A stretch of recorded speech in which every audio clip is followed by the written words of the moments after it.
Asawadanji chinja padanji suying rangu shinzuwai kewa chunze taki chisapa tanje taki chanche chingo sashi puchu chushi meto try lira ling shi ni tenje padi Sanjay Shindu Mite Puaye Chukunanda Shinla Chupa Joy Idam Guru Ratna Mandala Kaneya Taya Misenjen Lanchi Sambadan Loyi Chedra Chitawa Chechundamo Te Paye Chuchi Kolo Koduzo.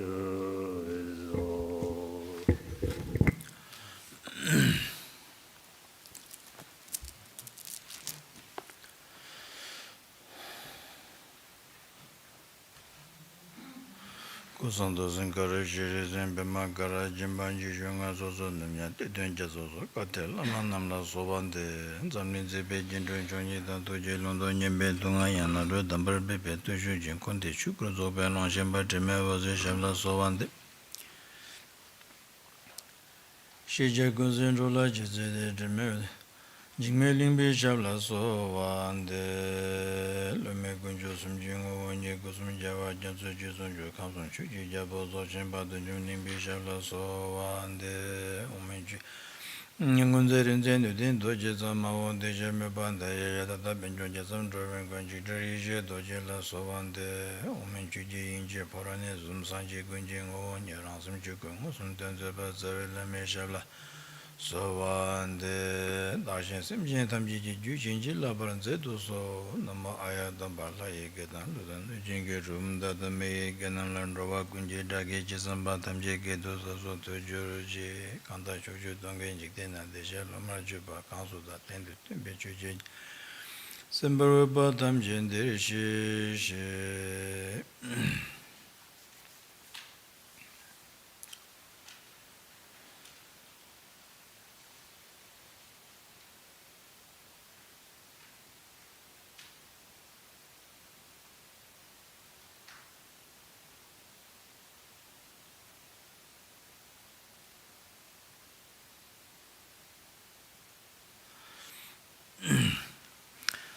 Establishing a pure motivation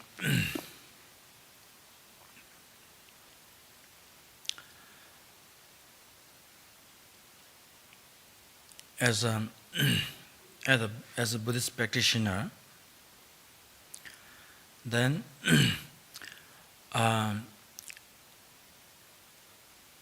we supposed to have some understanding of whatever experience we face as a positive, then that is all due to the blessings of the Triple Gem. And whatever experience as something unfavorable, that is also, as a practitioner, we have to see as a practice, and that is also be seen as the blessings of the Triple Gem. Through the blessings of the Triple Gem, and we are purifying those unfavorable experience. Those are none other than sufferings, and then those are not created by anyone else. Suffering is created by ourselves,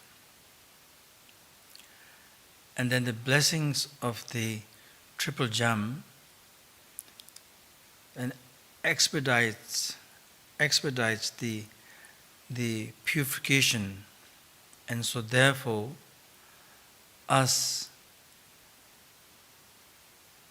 as a practitioner, then we're supposed to see all of those things as basically none other than a practice.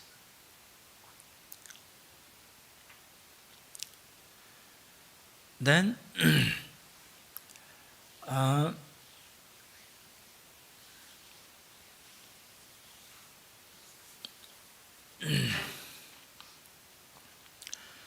as Vajrayana practitioners,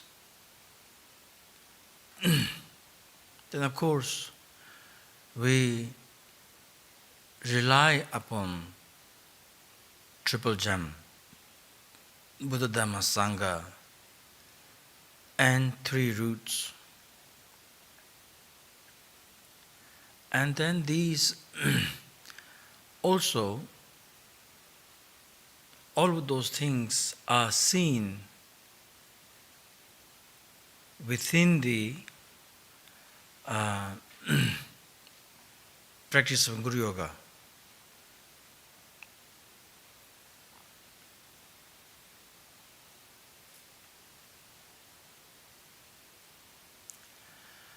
And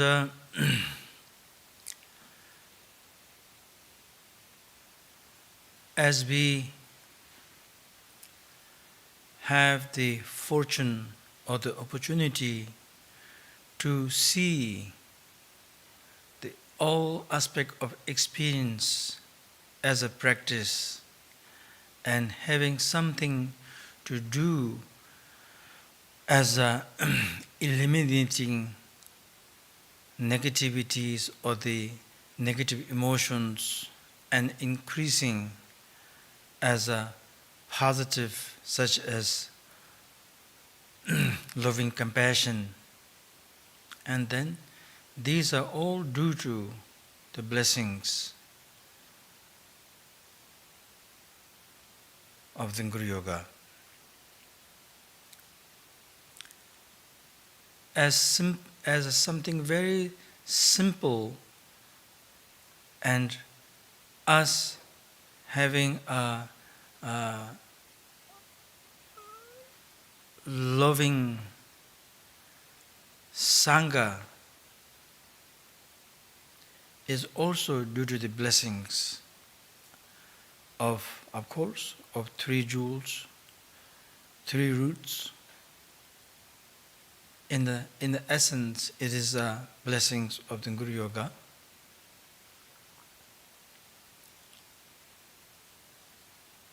It is all due to the blessings of our Rinpoche. Us having an opportunity to sit and practice and to have a beautiful environment in order to enrich our own practice, to bring benefit towards mother sentient beings. Having this kind of a beautiful sanctuary, it is all due to the blessings of our Rinpoche. And therefore,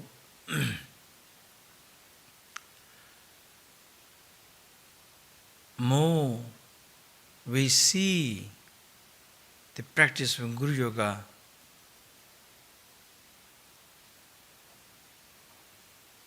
in many kind of avenue ways, the greater we will be, the embedding the Dharma into us will become.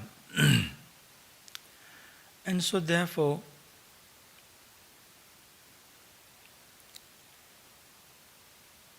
practice, beginning practice times, middle practice time, finishing, ending times. Basically, we always have to see the Guru Yoga of that way, and then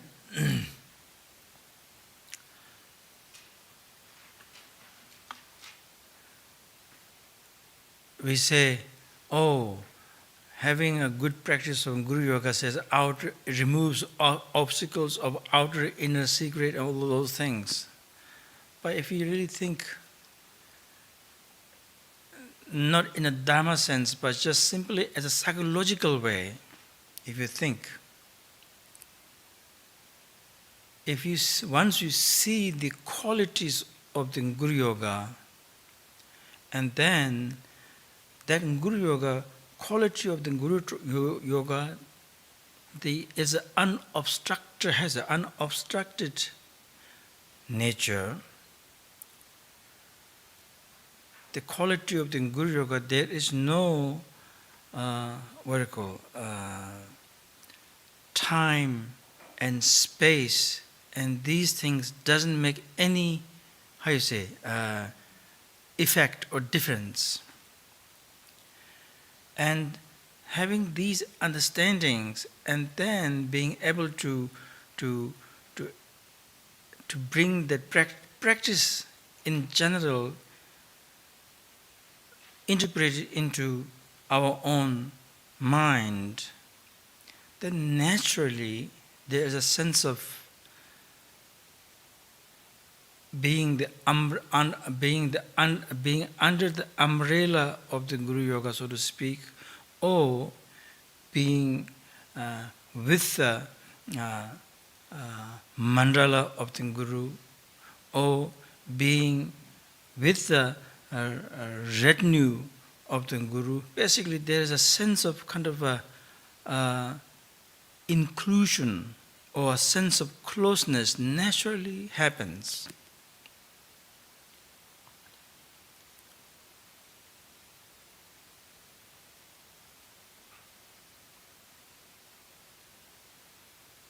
These things are very, very important because even though Dharma is propagating quite fast, is one of the fastest growing, so to speak, a religion basically, in the one hand. On the other hand, still we have a long way to go.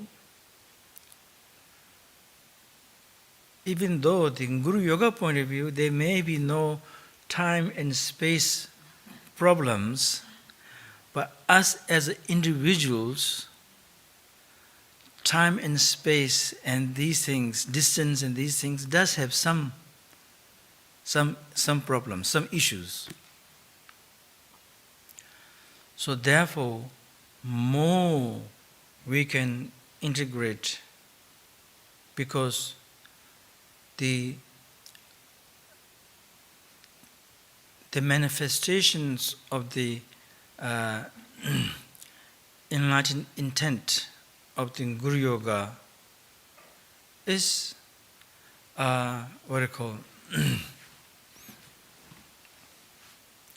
can be anywhere, everywhere.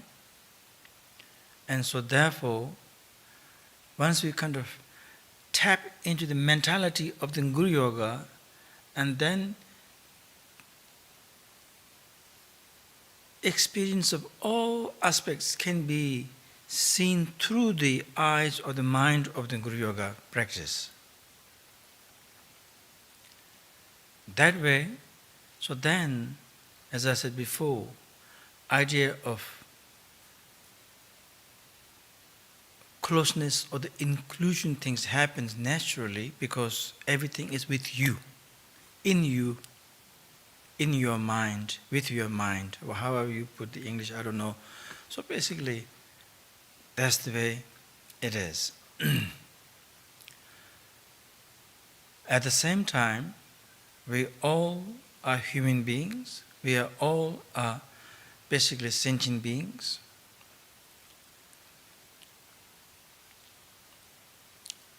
Many different, due to our own karmas, there are so many challenges through outer,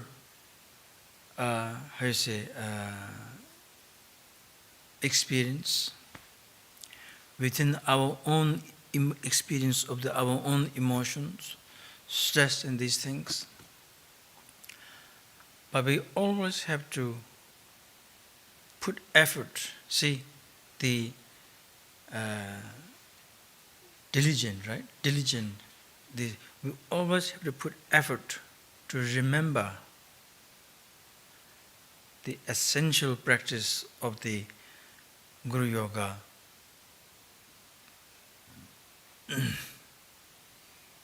Essential practice of bodhicitta. There is in the eyes of the practice of Guru Yoga or the bodhicitta, there is not one experience in our world that is not a part of the practice. Every experience is a practice.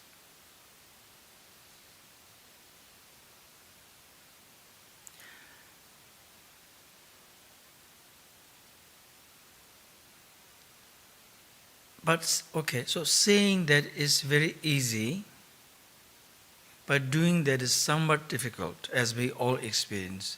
Me sitting up here, I'm saying these beautiful things, but do I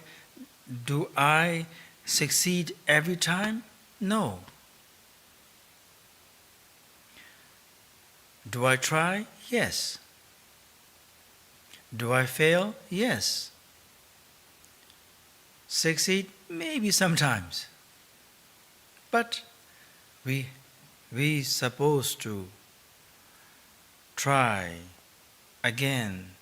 One failing should have the attitude of trying 2 times, not like we fail 1 time, so then we do less trying. Not that way. More we fail, the more we want to try. For example, if you have a commitment of doing certain practices, if we, by certain reasons, certain important reasons, so to speak, or just certain reasons, if we miss, one day, we're supposed to do 2 times. If we miss 2 times, then we're supposed to do the double of that. So that's the way we overcome.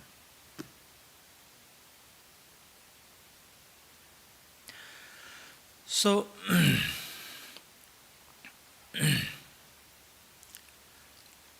practice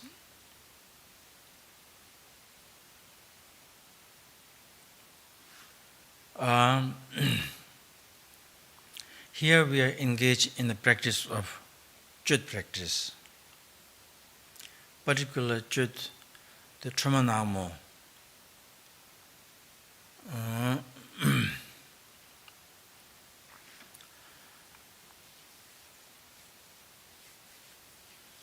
And then this particular practice belongs to the category of the Adi Yoga practice.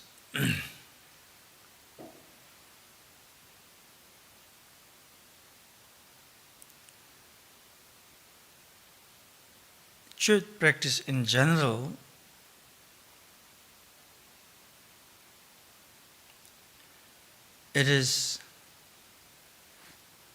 it comes from the teaching of Buddha Shakyamuni. In Buddha Shakyamuni's teachings, basically talking as a Chud tradition from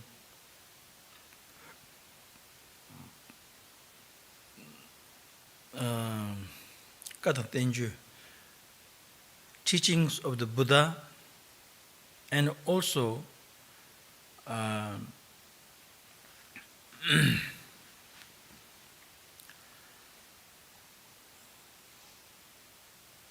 has a commentary by followers.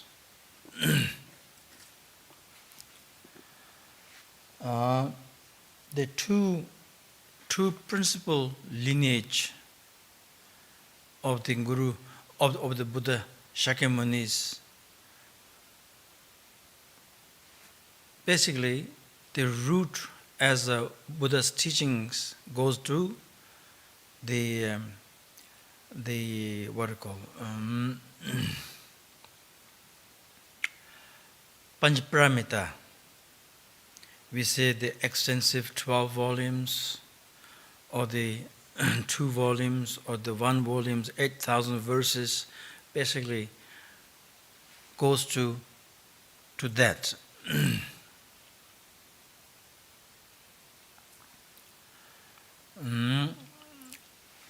Sabha Gyacheva, Sabha Tombani Gyacheva, Salam Namsha, kind of the true principle aspect as a profound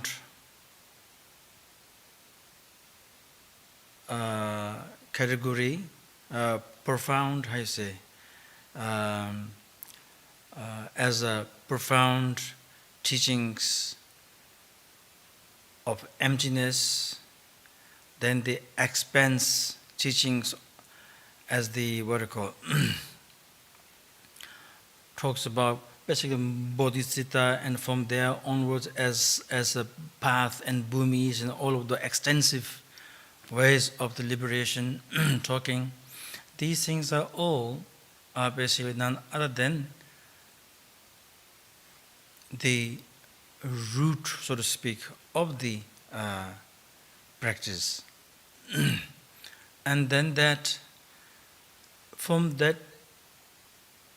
tradition of the profound emptiness aspect and the expanse teachings as a path and bhumis and those things, and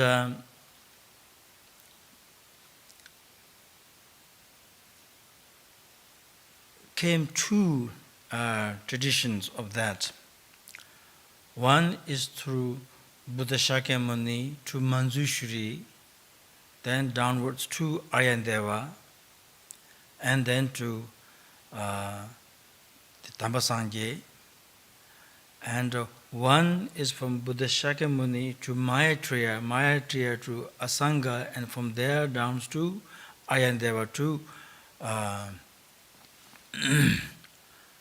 Tambasangye. So there is kind of a 2 principal lineage from India came. Basically all of those 2, the lineage through Manjushri downwards and the lineage through the Maitreya, though basically lends to the Ayandeva. Ayandeva is the main responsible, so to speak, of the kind of propagating the truth practice in an extensive way in India. Even has a long writings on the truth practice, commentary by him. Then from there to Tambasangye, then from Tambasangye to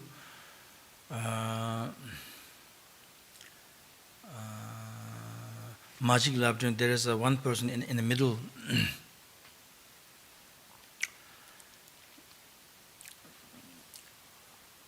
Basically, when they come to Tibet, and then we have called the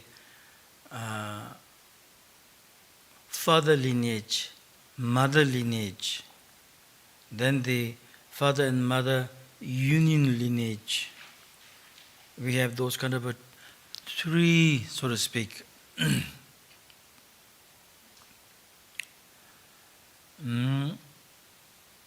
Father lineage.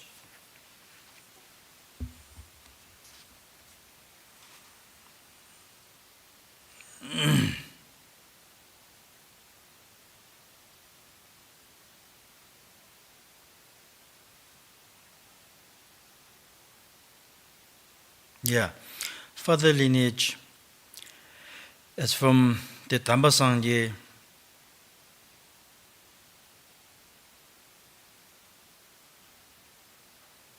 the Ayandeva, and then from Ayandeva to Tambasangye, basically those two principal lineage from the Manjushri and the Maitreya comes down to Ayandeva to Tambasangye. From Tambasangye to Gyuntun Sonam Lama. Then from that master called Sonam Lama to Majik Labdun is the father lineage, the skill called the Tabji Gyuba, the lineage of the skillful mean.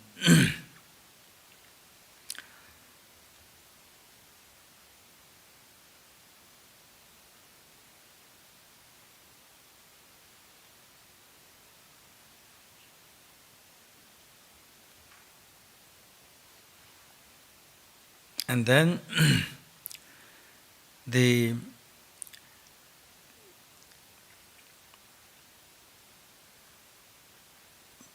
particular the meaning unfolded of the Panchaparamita through the Mantrayana, then that as a Kunduzamo, Chuku Kunduzamo, Jejundroma, Tara, Kando Sukha Siddhi, then to Majik Labdun, then that is called the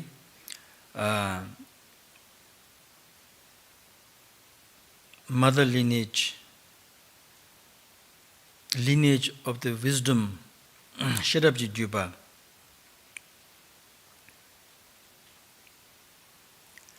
Then from that, so the Majik Labdun receiving the containing the father lineage, skillful mean, and the mother lineage, the wisdom lineage, both.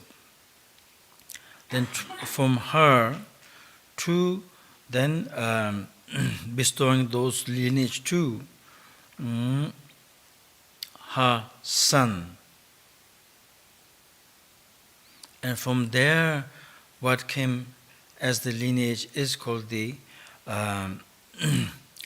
union of the skillful mean and wisdom lineage. Tapshi Nimeji Juba.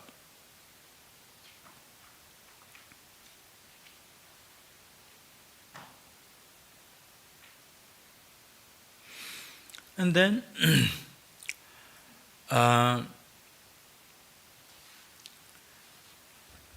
in this Tramanama practice,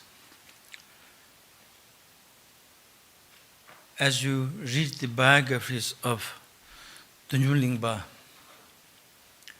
then Dunyu Lingpa has a very unique lineage of the Trama, the Chud, such as Majik Labdun's and these Solid Rinchen Chengwa and these other Chud traditions is a Ringyu, has a long lineage tradition. And the Trama is a very, very Nyegyu, is a very close lineage. It kind of bypasses many of these masters because Dunyu Lingpa was directly transmitted the teachings by seeing Majik Labdun in person and receiving all the teachings of the Chud. And also at Tambasangye, the Indian master, they both receiving Dunyu Lingpa had the vision of Tambasangye and receiving the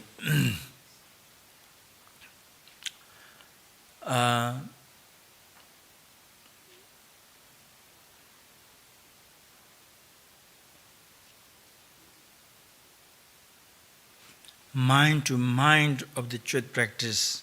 See, the practice of the in a nutshell, what cuts, see, the cutting, chut means cutting. What as a cutting, what cuts the negativities, what cuts the confusion, what cuts all the emotions is view. Perfect view of the great perfection. And as you read the Nangjang,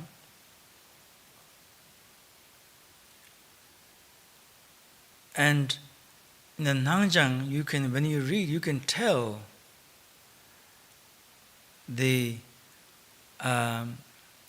understanding of the great perfection by Dunyu Lingpa. So basically, receiving the essential nature from Magic Labdran, Thamba Sangye, mind to mind transmitting the complete realizations in general, then particularly as transmitting the Chut practices. And therefore, then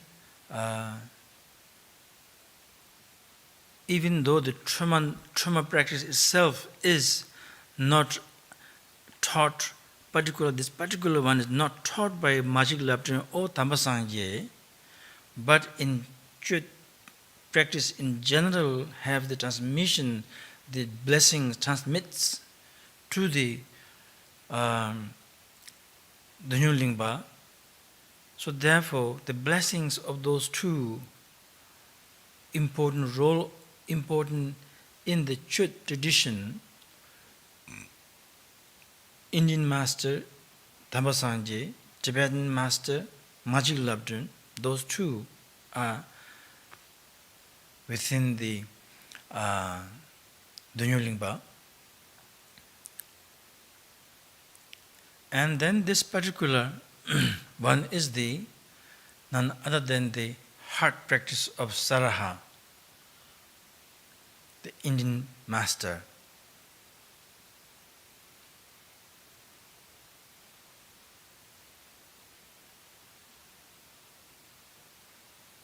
And again,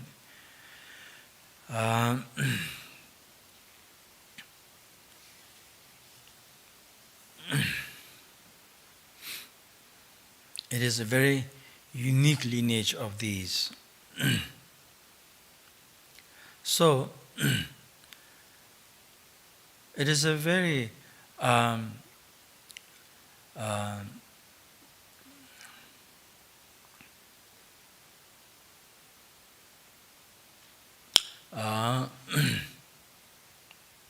powerful practice.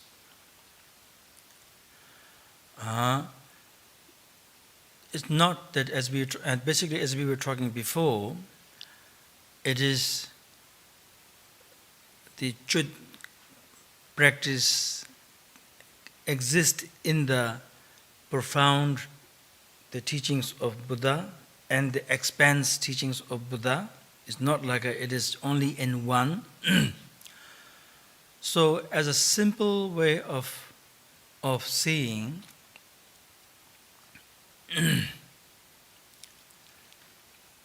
as such as a profound as idea is emptiness. Expanse idea of Chut kind of a thing is compassion, great compassion. And so therefore, this idea of Chut, maybe not with a Dramaru and Kangling and these things in the Mahayana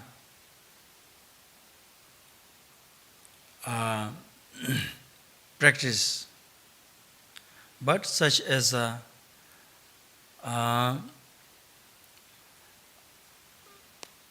trainings in four immeasurables, trainings in 6 paramitas, these are all none other than a practice of Chut in the sutra approach.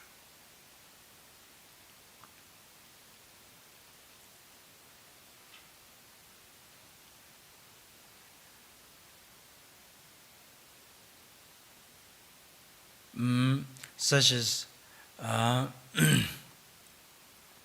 within the 6 parameter point of view, from Jimba, Tsudum, Soba, Tsundu, something, the 5 earlier parameters, those things are as a skillful means.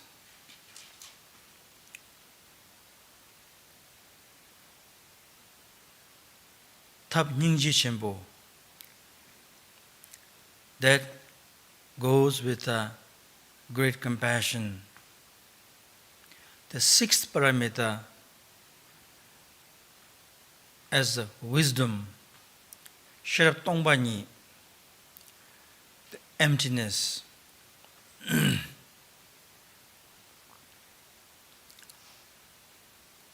So, Chut practice exists in many, many ways.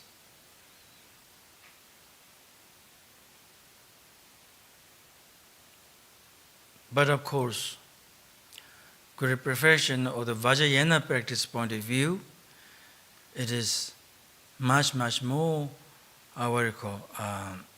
powerful, because it is Ndrivulam to Chepa.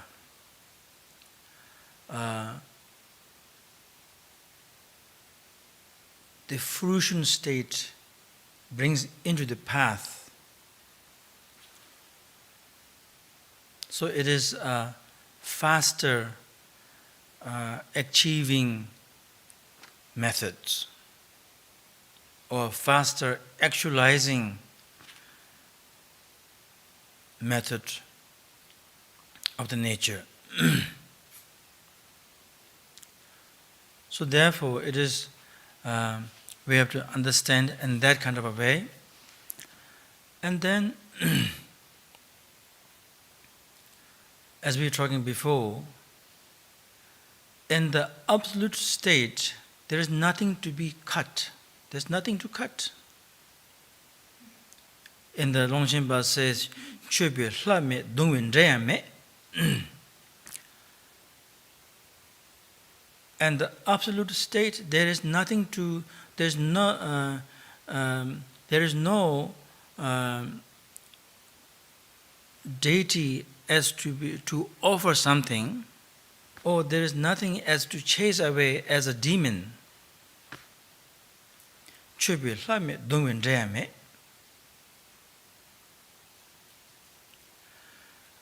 Idea of cutting, it exists only in the relative or the confusion state.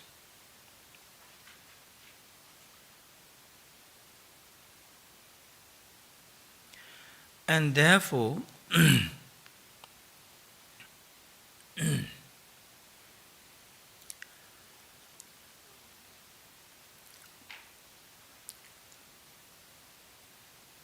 it all basically boils down into Namo chunam tamji gyuli chung, gyuli teshin, shekbeso gyulang goba kama, then digba chiya meja give rangis, me also dinisanji temba yin. Basically, that particular prayer, which is from Namo chunam tamji gyuli chung, from there downwards, is a 4-line, the two sholok or so. It's a very, very profound practice.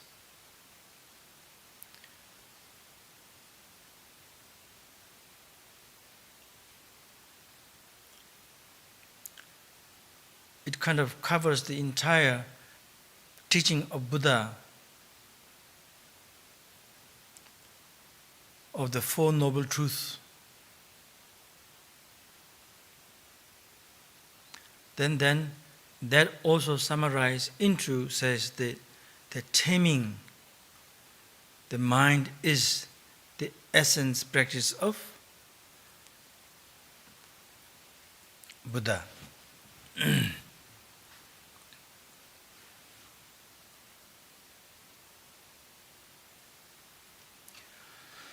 So, in order to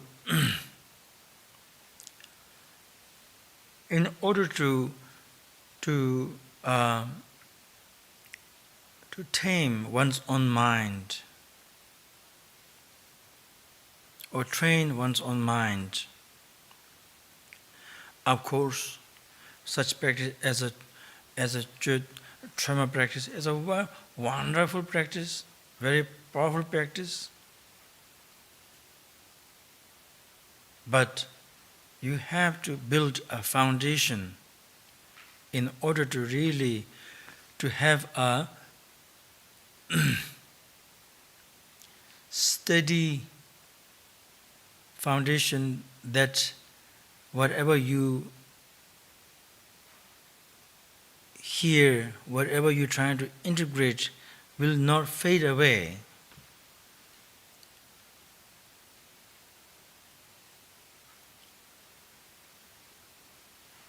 And so therefore it is very, very important. And speaking from now of our this year, whole year that which we are kind of locked in, shut down.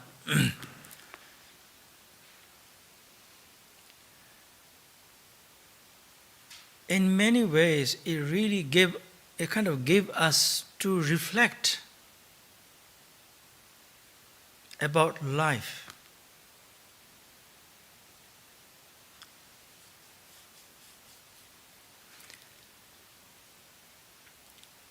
Maybe not with the power of our practice that made it less things to do, from the problems that is out there as sickness and these things kind of made us to do less thing. Made us do less thing. So there's more time, so to speak, to really evaluate and see what,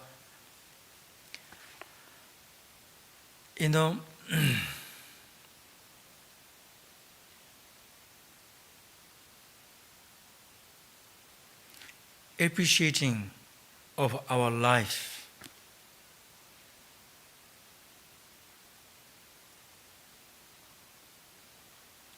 We may have more appreciating of our life by all this 1 year of this disease that's going around, and have to live with the hope and fear of these pandemic things, may have brought some more appreciating of our life and seeing something more meaningful.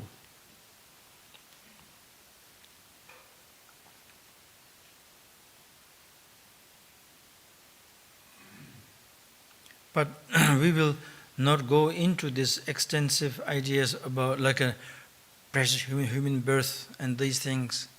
But we just have to, every day we have to, reality is that every day we do have to think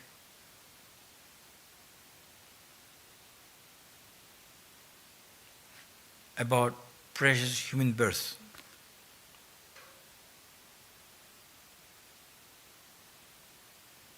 And I talk this very often, and then many of our, in our own Rinpoche's mandala, other lamas such as Khandrola, and Lama Sherab, Lama Pema, Lama Tsering, and Lama Yeshe, Lama Rigzin, basically, many of them are putting into your ears very often. And we have to really not think as a preliminary.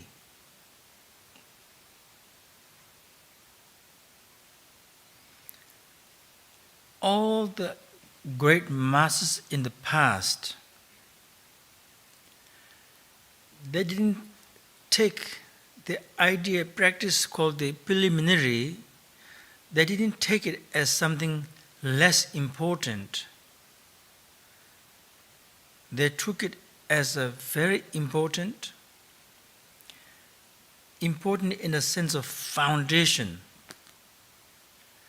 Then being able to build a strong foundation, that foundation building, they become a great master. If they have a similar attitude as some, as seeing the preliminary as less important, and seeing the such as Ati Yoga, Mahamudra, those big kind of those things as something very important, then they will not become a great master as we look up to a great master as our lineage masters. They will not become that. And so therefore we really have to pay attention. Precious human birth. Longshenpa puts it as a kind of really reflecting of how we see as this our birth. He puts it in the three categories: Milu Tsambowa, Milu Cheparche, Milu Rinpoche.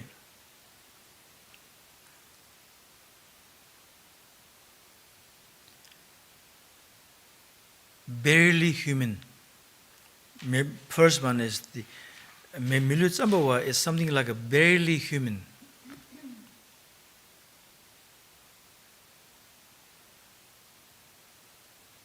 Then that word is Atisha says,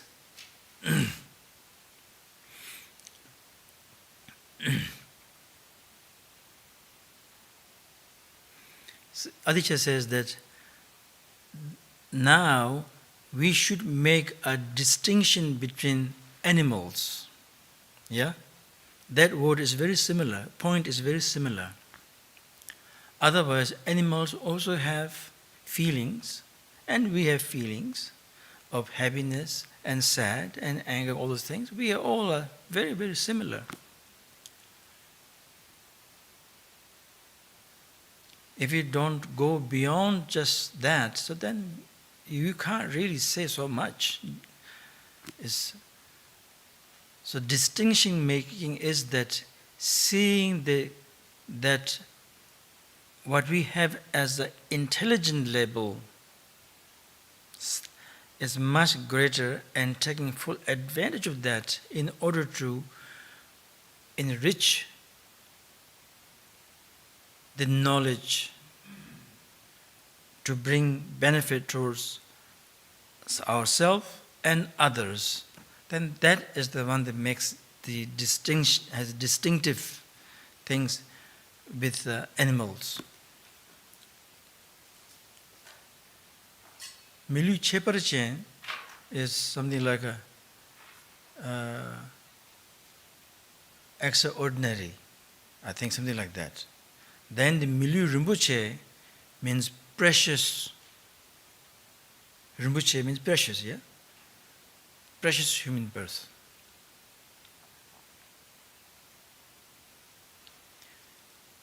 Seeing the full potential and then integrating, having always Dharma in us. We're not talking as all the views and this and that, just simple, basically seeing the importance of our life and seeing the potential of the as a capable capacity, what we can do. And those in our minds, and always kind of guarding and engaging in a positive then it's basically something like that.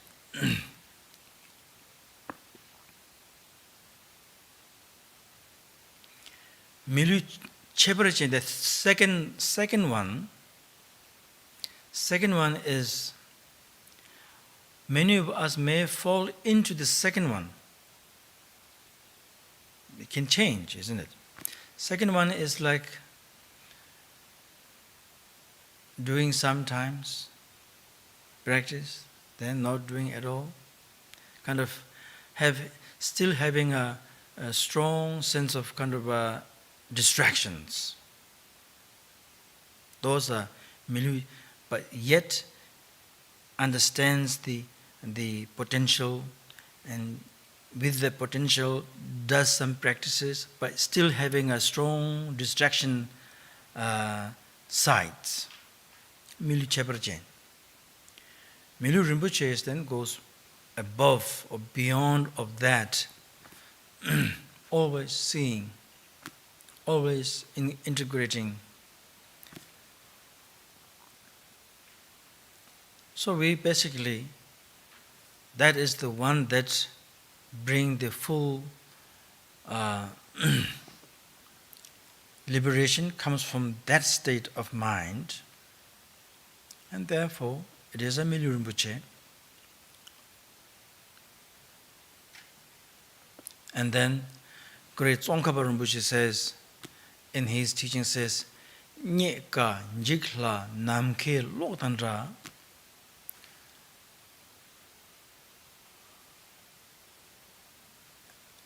as we have read and studied and memorized as a Nyeprakawa, hard to obtain. Njiklawa is easy to lose.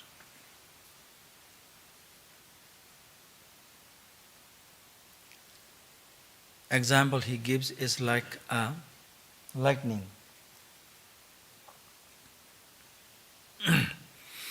Lightning doesn't happen all the time, but then lightning, when happens, it lasts very short. That short is also, we don't know, few seconds, 3-4 seconds, 1-2 seconds, maybe 1 second, we don't know.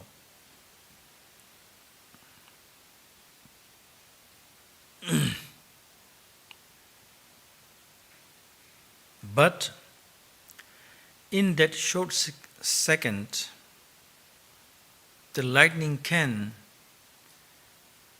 do a lot of things.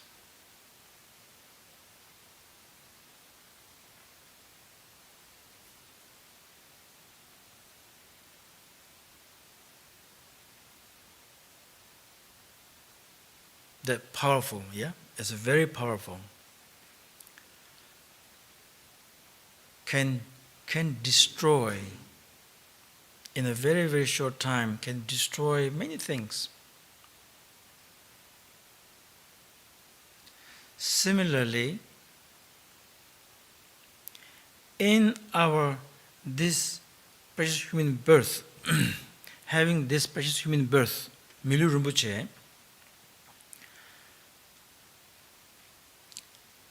even though we may be carrying such a big baggage of negative karmas of the past and collective baggage in this life.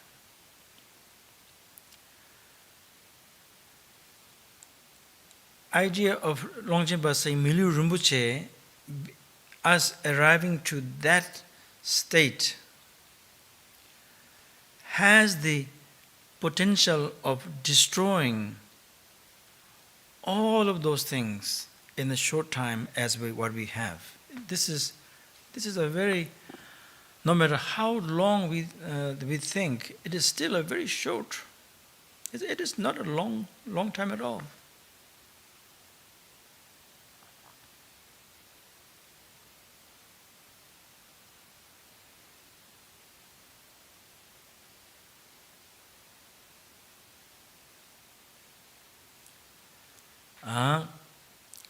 within this idea of short, it is also an impermanent structure. We don't know. So what I'm trying to say here is that it is as lightning can do so much burning, so much destroying. Similarly, in our own this birth that which we have, us having from the external aspect, we have precious human birth idea is all here. As the 18 qualities that we count, we have it. Longchenpa's point of view, what we carry as in our own mind of the positiveness, then that is questionable as maybe in the second idea of the human or the third one, questionable. But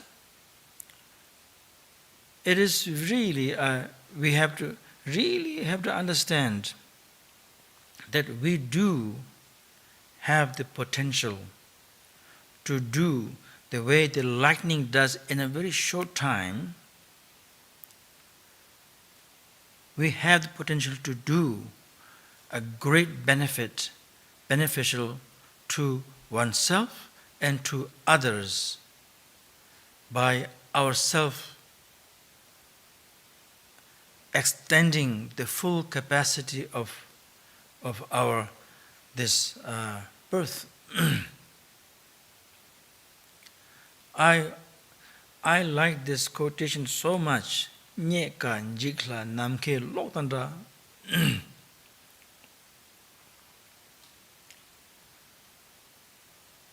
Basically, it is something that we have to really bring down.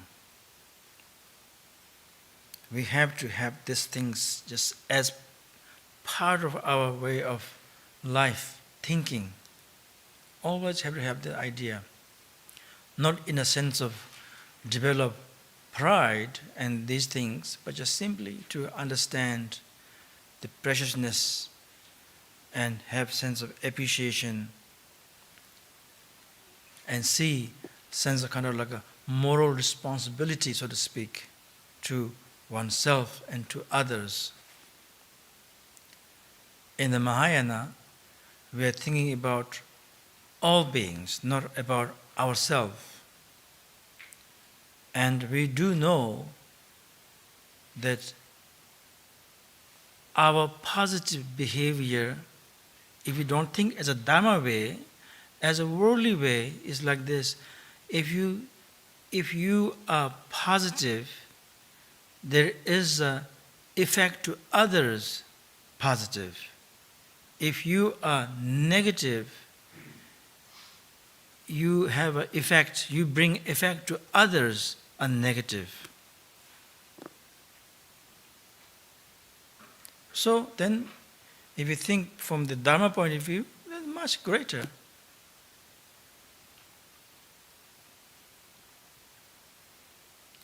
So therefore, it is very, very important to look, remembering the power points of these things are very, very important. Then, impermanent. Again,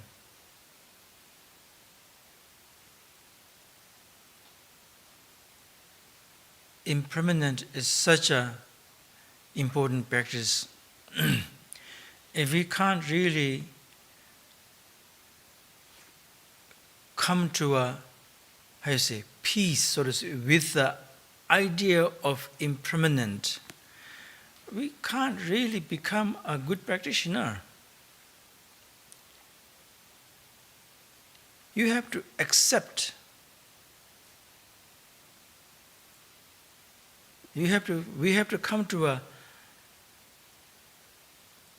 we have to basically come to a accepting the idea of impermanent.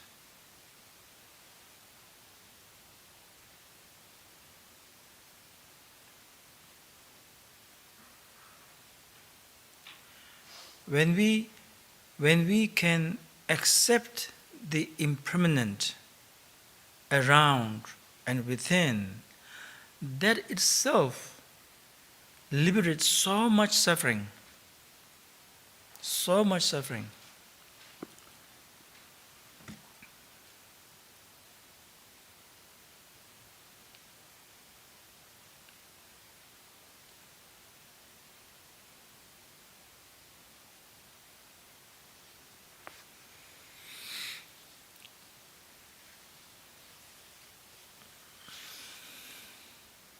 More and more, when we can really accept the impermanent, then we are becoming the force of clinging, basically. Force of clinging becomes less and less and less. By the force of clinging less and less and less, then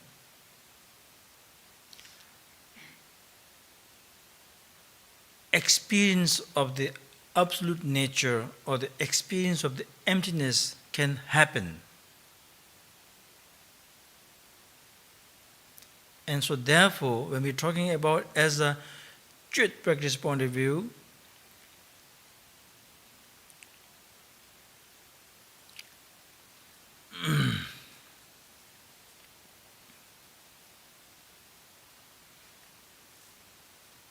without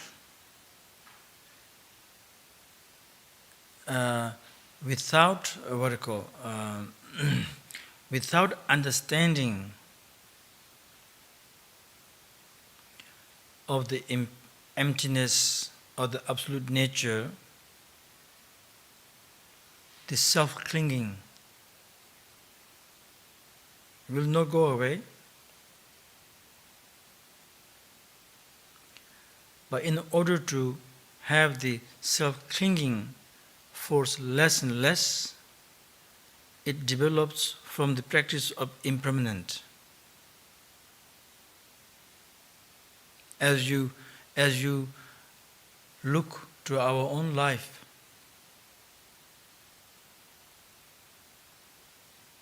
one time you may have a very, very strong idea against of impermanent. Then think of that time of hope and fear and suffering, how the volume of the, I say this volume, right?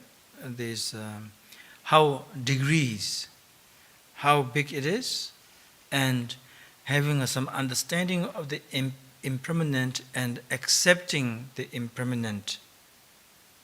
And then the volume or the degree of the suffering, you look, is a big difference. A very big difference. And so therefore,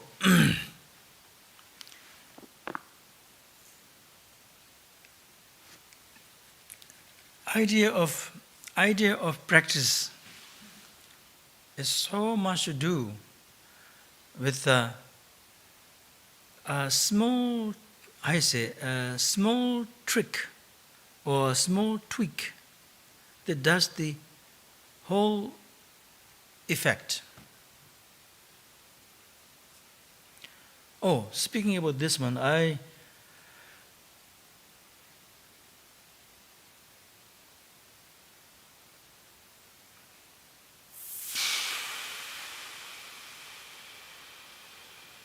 asked Krishna to remind me, but then I forgot to. She forgot to remind me, and I forgot to ask her to. The dream that which I had with my father.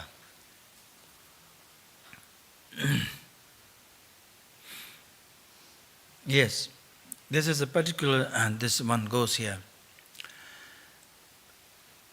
I was with in a big gathering.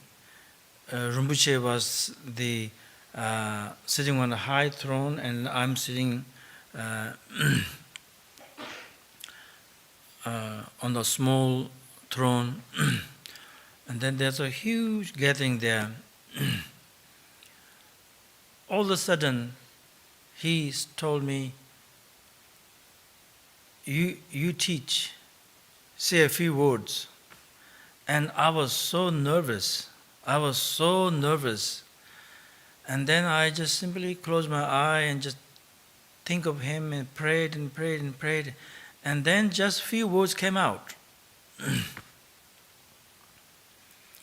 In the word came out this way.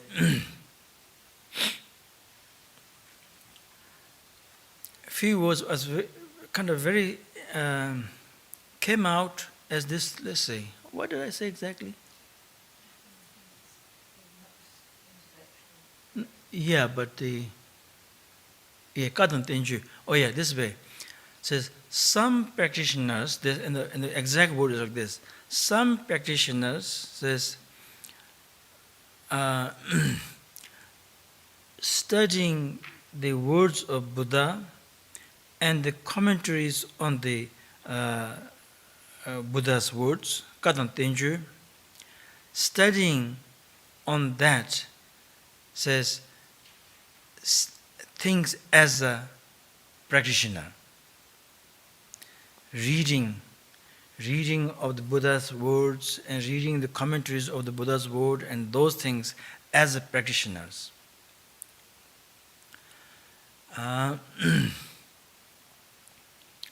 Some might not have the intention or the interest of reading all of those things, yet they have practice.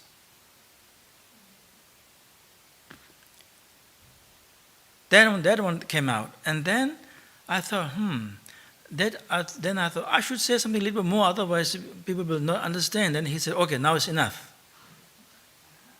I thought of saying this for some time, but then didn't happen. So now that's enough.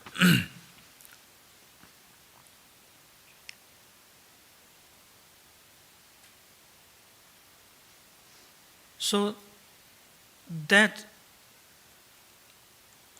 there may be some reason of that dream. Of course, we have a saying in the teaching says, "Thoba maybe gomba de ladum thalan zakbashin," without having any listening and studying. Then simply meditating is like a without hand, chopped hand trying to climb a rock. So therefore, it is very important to study and learn. It's very, very important. I'm always supportive of that. But then, just learning, reading itself is not that's not the absolute practice. I think, of course, as we were talking before, as in Guru Yoga point of view, Guru Yoga as our Rinpoche caliber, there is no, I say, distance or knowing. There's no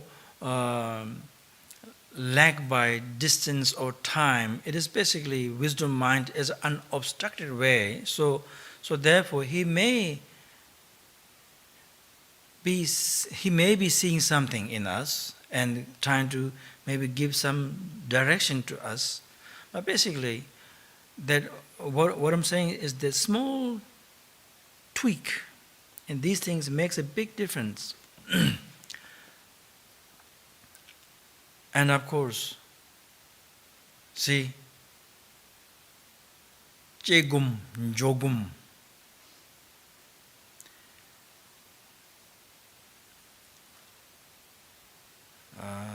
How do you say this one?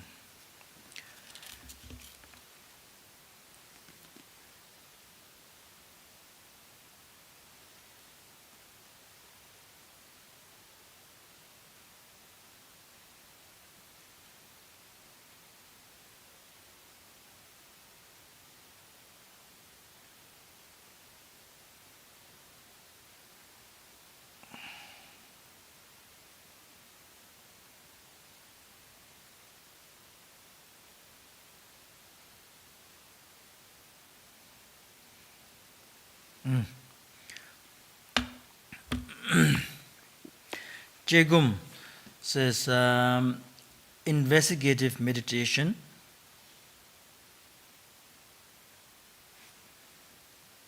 I should save it because it's good for me to know.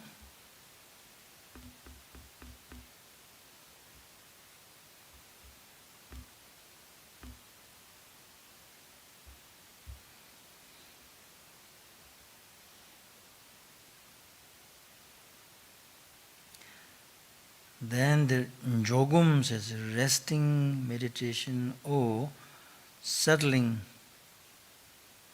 stabilizing meditation.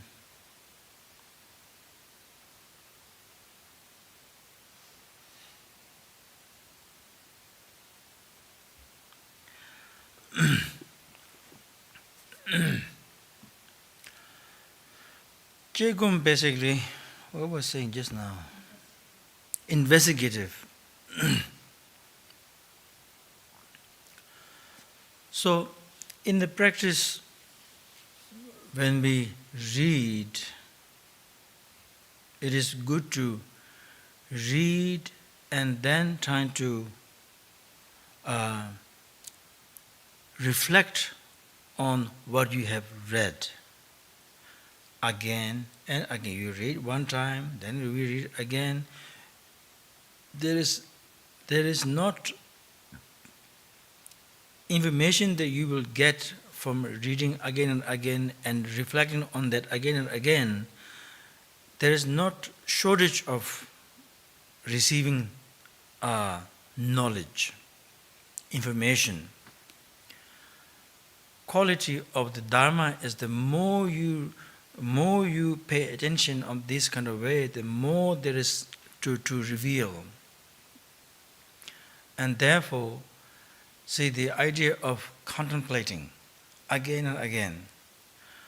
From the beginning, see, contemplating is as Jigme. From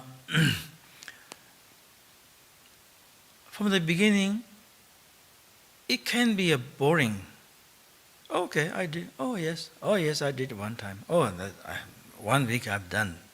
I know exactly what it is. Okay, this, and I have this. They don't have this. I have this. This. Basically, we kind of make a very quick summary. But then, more and more you pay attention to the contemplations of, let's say, 4 thoughts and these things. Then, the greater and greater you will have respect to the contemplation of the particular topics and Dharma in general. Because the information is there, it's like a inexhausting treasure. Inexhaustible treasure. Mizebitir. There's something always reveals. And so therefore, it is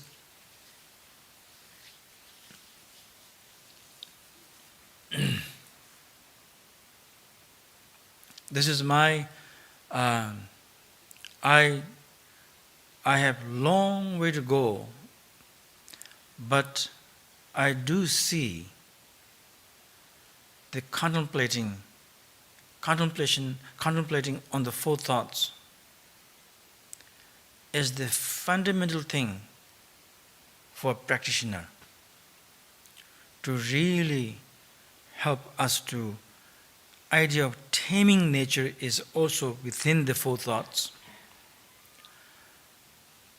Gaining aspect is also within the 4 thoughts. Purification point of view is also within the 4 thoughts.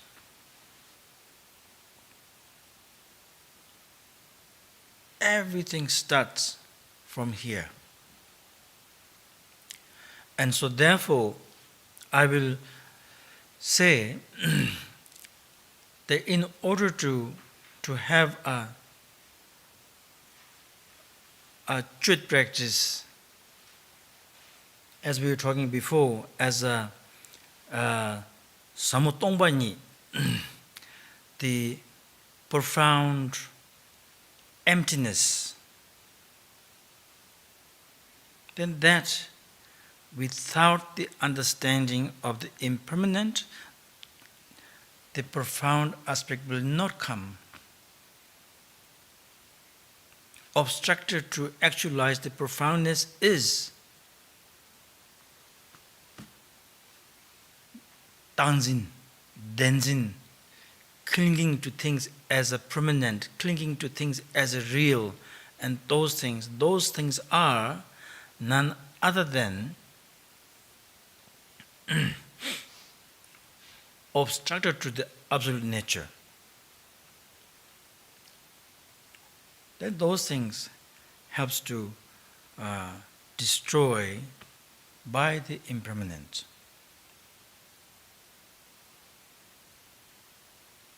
In the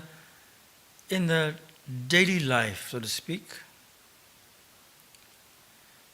if we can really accept the reality of the impermanent, we will be much, much more happy. There's a lot of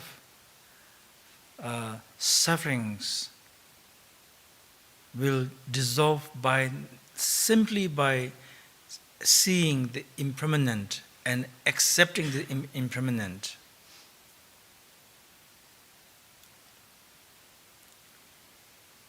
On the one hand, it's almost like we say so much of this that almost like a saying person is almost like lip hurts. And a listening person ear might be sore. But in the other hand, it is such a strong, embedded force that we have.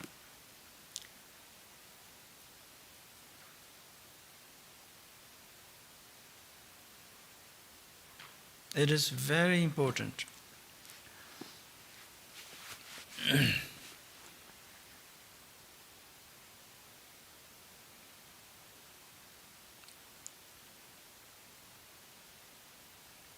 And then such as,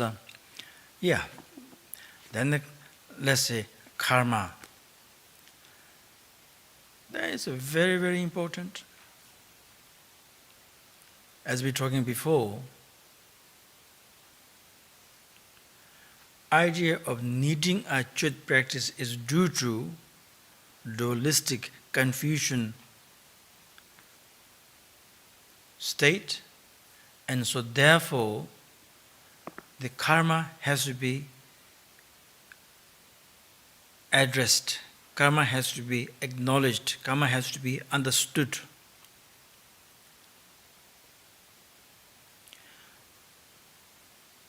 From the teaching on the karma, basically, it really helps to,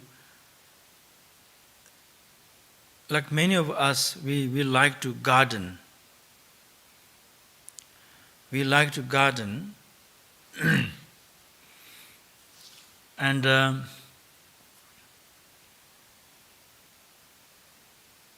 when we were gardening, things growing there as a small seedlings, and these things, where many things grow, if you pull on the top, it can break. Something that you want will break, something that you don't want will break.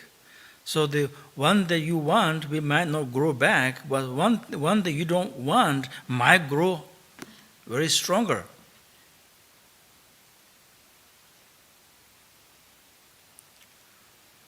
But then, if you deal from the root, loosening the soil that is bind, loosen the soil, and then you pull the things, and then whatever you want, you can definitely enrich, grow. Something that you don't want, you take out from the root, and then nothing grows again. So something like that nature. This is as a negative karma is the root or the source of all the sufferings, and positive karma is the root or the source of all the happiness. And then again, we have studied this one many times, just simply we have to acknowledge and pay attention, and then we just simply, it's very easy. Do I wish for suffering? No. So therefore, I should not have the root of the suffering, which is the negative karma. Do I want the happiness? Yes. So that means I must establish the root of the happiness, which is the positive actions. So basically it helps us to differentiate from the beginning what is right, what is wrong. Basically it helps us to, by that understanding, it helps us to develop that intelligence or the wisdom that helps to bring the our action and the result.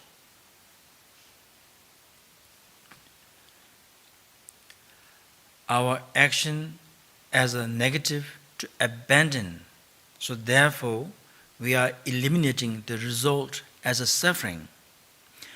Our action as a positive, we enrich or adopt. So therefore, we will have a positive happiness develop, enrich. So basically, understanding, having an insight of the karma, which helps to have lesser and lesser of the contradiction.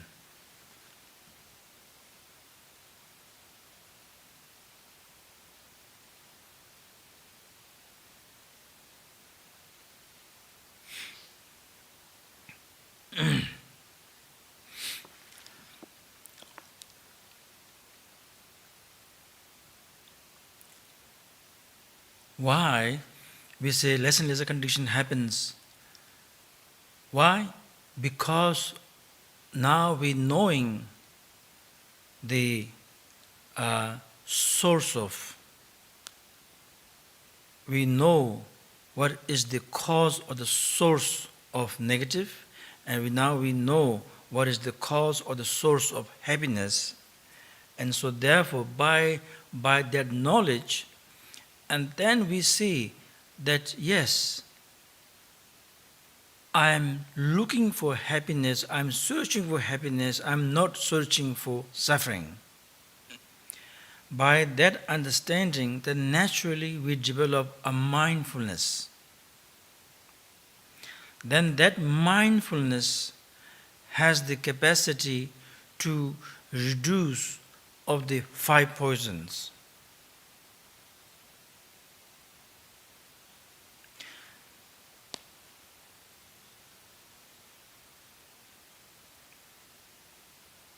Without really putting these two together,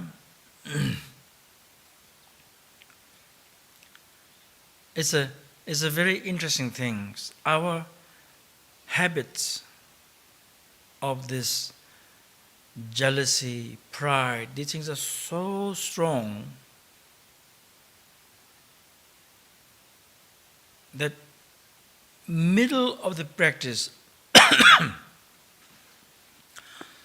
someone doing a very, very good practice in front of you, let's say, there may be a jealousy arising, envy coming.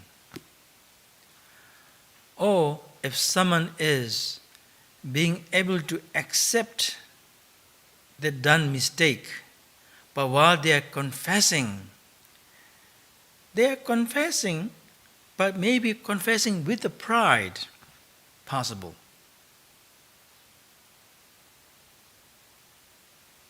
So now, is that a real confession? No. Minute they thought about confessing may be a genuine, but then, see, we say, sasab sa dusab, wherever there is something profound, things happening as positive, there is that much of a negative thing can be powerful. So not having this mindfulness, alertness, and carefulness, these things are not guarding, and then, let's say, the demon or the obstructor invades, that idea of confession invades, idea of practice in general invades. Either in the practice arises clinging can come due to that invading by negative forces. So therefore, it is very, very important. Trempa Shishin Bhayu, this mindfulness, alertness, carefulness, these things are very important in our practice, as you see. If the children is doing from the beginning, may have an idea of truly kind of having a genuine sense of a devotion to the guru, to the congregation, to the mandala, and a very kind of very polite way, very respectfully kind of comes with the incense. In the middle of the graceful kind of things, not having a guard of this Tromge Payu, then comes the evil aspect comes in. Pride can come in. So basically, what I'm trying to say is that in order to have a good meditation, understanding of the karma plays a very, very important role. As you have received teachings on the development stage practice, right? Middle of, let's say we are practicing a Vajakilaya practice and we are doing every visualization of the mantra, the principal deity, and then the retinue, everything is going well. In the middle of everything going well, then can have clinging to the establishment of the wellness. Then now it is not well at all. So those things that obstructors manifesting into practice, these things are all can be eliminated or, yes, guarded from the having a profound understanding of the karma teachings, which helps to develop a genuine sense of a mindfulness, alertness, and carefulness.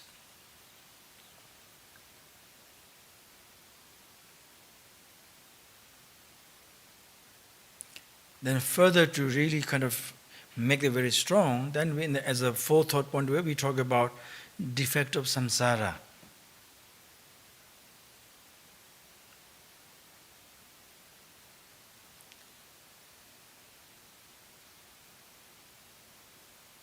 So, understanding how the realms of beings, let's say, God realms as a high, as a God realm, low as a hell realms, basically all those higher three realms, lower three realms, wherever we take birth, we are in this basically suffering natures, and then all those sufferings are similar as ourselves experiencing. In that suffering, we have aversion. From that suffering, we have a hope to be free from the suffering, hope to gain happiness.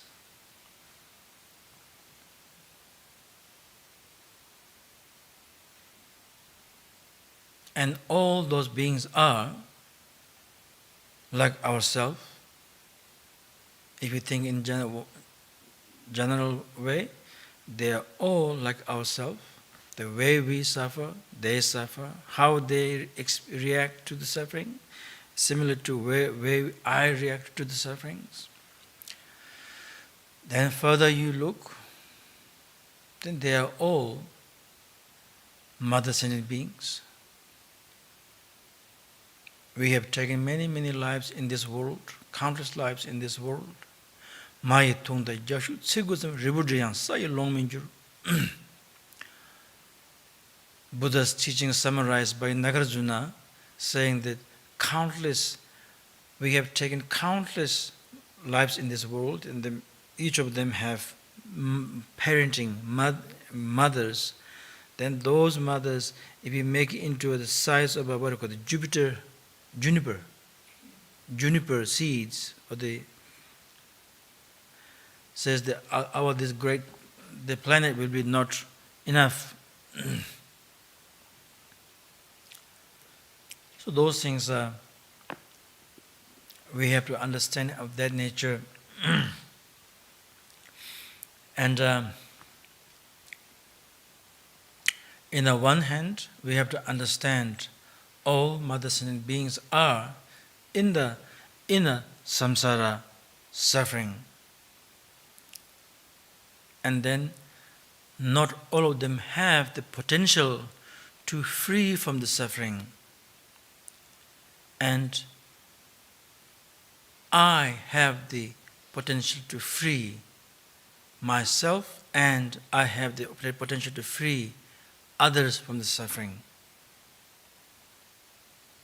So, therefore, having a milieu in general, human birth in general is very, very little, number-wise. On the top of that, milieu cheparichin, the second degree, is very little. Then on the top of that, as a milieu Rinpoche, the third one, precious human birth aspect is very, very few. It's like we say the 1%, 99%, people and the rich poor like this. We are maybe the 0.0000001 possible. We are very, very small people in this world that have that kind of a potential. So therefore, we have to take it somewhat serious. And basically, understanding how mother sentient beings are in this world. Then all those mother sentient beings, they all have that potential. Buddha nature is there, but then that condition, there's very, very, very few. And so therefore, then we really have to pay attention. Padre Rinpoche's word,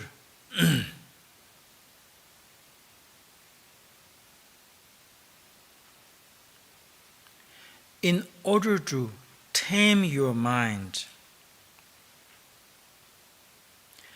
taming mind is, I don't know exactly how to translate this one into, but he has many kind of verses of advice.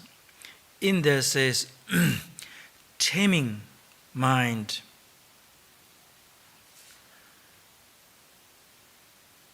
if you tame your mind through four thoughts, even though if you don't have a practice of deity yoga and mantras and these things, but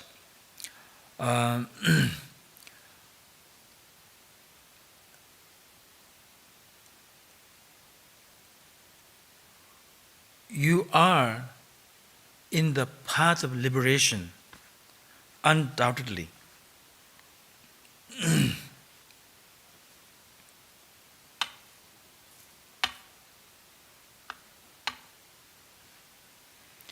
So therefore, as we were talking before, the Sabbath and Jacheva, the profound and vast teachings of Buddha, then those things, basically all of those things are within the summary of four thoughts. Sabbath Tongbani, the profound emptiness aspect, are within the first two, precious human birth and impermanent, and then the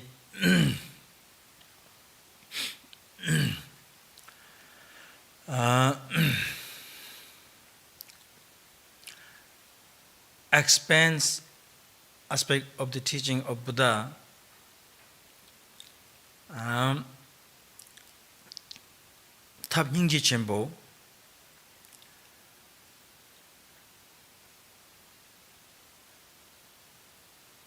is karma and the suffering of samsara, defect of the samsara, basically kind of summarizes those things. So therefore, as you see, they having a somewhat profound understanding of the full thought brings you the essential kind of arriving to the practice of Chut naturally.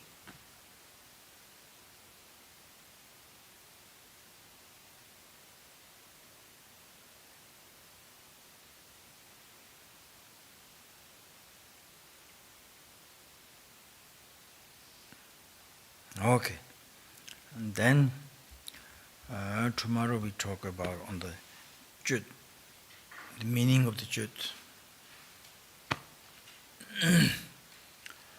Sunamdi tamje sipani tonne ni pedranam lanjene jegana chi palatupai sipe sole drova shu chanchu senjo rinpoche mache panam chechu jipa nyamba me pa gone gondo pewa shu.